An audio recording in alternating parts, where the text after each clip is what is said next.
Hello, welcome back. So let's talk about Roth IRAs today. Roth IRA, what is that? Well, first it was named after the congressman that introduced the legislation. So that's where the word Roth comes from. It's always somebody's name. Drive down the road and probably got somebody's last name on it. So a Roth IRA is a specific type of IRA. And the whole point of a Roth IRA is that you can put money into one of these types of accounts and you don't pay tax on the gains. Wow, that's cool. That's very different than a regular IRA or an IRA that's been rolled over or you've created with some sort of retirement plan from work. So you take the 457, 403B, 401k, all that stuff, roll it into an IRA. None of that money's ever been taxed, and then when you take money out, it's taxed as ordinary income. The Roth IRA is completely different. Whether you have made contributions to a Roth or you have created it by converting a regular IRA or 401k or these other types of accounts into a Roth, all of the gains, all of the interest, dividends, all of the earnings in a Roth, when you take it out, no taxation. That's really cool because it might be 5, 10, 20 years before you start drawing on your Roth IRA. So that gives your account a lot of time to grow, and all that growth, no taxes. I can't leave it there though, there's more to the story. There's always a catch, there's always a trade-off. There is no perfect investment ever. So what's the trade-off? The trade-off is you don't get the deduction on the front end. So if you make a contribution to a Roth IRA, you have to use regular money. And you don't get to claim that on your taxes and reduce your taxable income by the amount of your Roth contribution like you can with a regular IRA.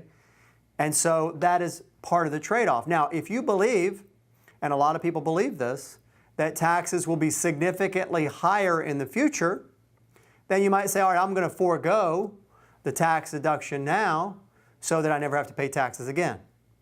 Now, not long ago, when the Roth was introduced, they allowed, this is all part of the tax rules, they allowed you to convert a regular IRA into a Roth. So when you do the conversion, of course, everything's wonderful. You get a Roth IRA, but you've got to pass through the eye of the needle of the taxation. In other words, you have to shake off the taxation of an IRA, which means you've got to pay the tax. So if you have a $100,000 IRA, you have to pay tax on it, and then it can become a Roth. You say, well, how is that a good thing? Well, if that's all there were to it, then it wouldn't be. Number one, when they first introduced it, what got everybody excited about the Roth, kind of created a lot of momentum, is that they let you spread that taxation out over several years, even though you went in and switched over for an IRA, the IRA right to the Roth right away. So, and then now, well, you don't want to do maybe a large one like I just described of 100,000, but you could do a smaller one every year, do a Roth conversion every year of a smaller amount, and there are rules, there are requirements you have to follow in being able to do the Roth conversion, but it's really cool if it fits your situation. Now, there are a number of advantages to a Roth IRA. Number one, earnings are tax-free. You said that, David. Yeah, I did. I'm saying it again because that's a big deal. There aren't many places where you can get tax-free earnings. There's plenty of places where you can get tax-deferred earnings, but that's not the same as tax-free. A lot of annuities will give you tax deferral, and that's cool. That's a great tool, but that's not the same as tax-free. Municipal bonds can give you tax-free, but the rates you earn is usually very, very, very low. Number two, no required minimum distribution. When you get to 70 and a half and all your friends are going, doggone it, I got to take that RMD, I don't want the money, or I don't want to be told, I want the money, but I don't want to be told by the government how much of my money I have to take out of my IRA. You can smile and say, I don't have to do that because I got a Roth. No requirement, because you've already paid tax on the Roth. See, because you paid tax on the front end, they're not forcing you to take money out so they can tax it. They don't really care at that point. So that's a big advantage for a lot of people. Now, you may have a Roth IRA and an IRA. In other words, you might have a Roth for some of your money, and you might have a regular IRA for another account. So you might have a mixed bag. Don't have to take money out of the Roth, but you do have to take money out of the regular IRA. All right, what else? Excellent for inheritance. So let's say you've done your Roth IRA rollover, or you've converted it, or you set it up to begin with like that. And let's say that you've accumulated a good chunk of money in your Roth account. You haven't needed to draw money out, and so it's sat there and it's accumulated. And let's just say it's, I don't know, let's say it's $200,000. And at that point, when you pass, you can leave that to whomever you want, spouse, other person, whomever it is, and they get to inherit it. It gets rolled over just like an inherited IRA, a regular inherited IRA, not a Roth, but just like that.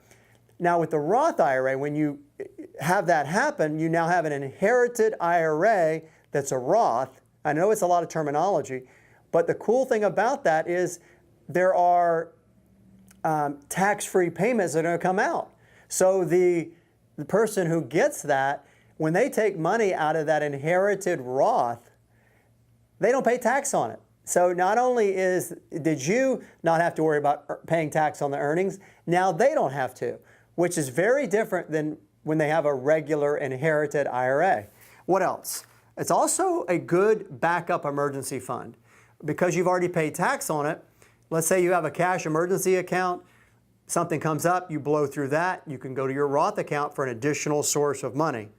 And one of my favorite things to do, if it fits for somebody's situation, and this is kind of neat, what is one of the best things financially that you can think of for your retirement? What would be just heaven on earth? Well, I'll tell you, I'll save you the suspense. Tax-free, lifetime income. Wow, how cool would that be? Ready? So here's how you do it. You, at some point, have an IRA or 401k or whatever type of pre-tax qualified account, an IRA basically.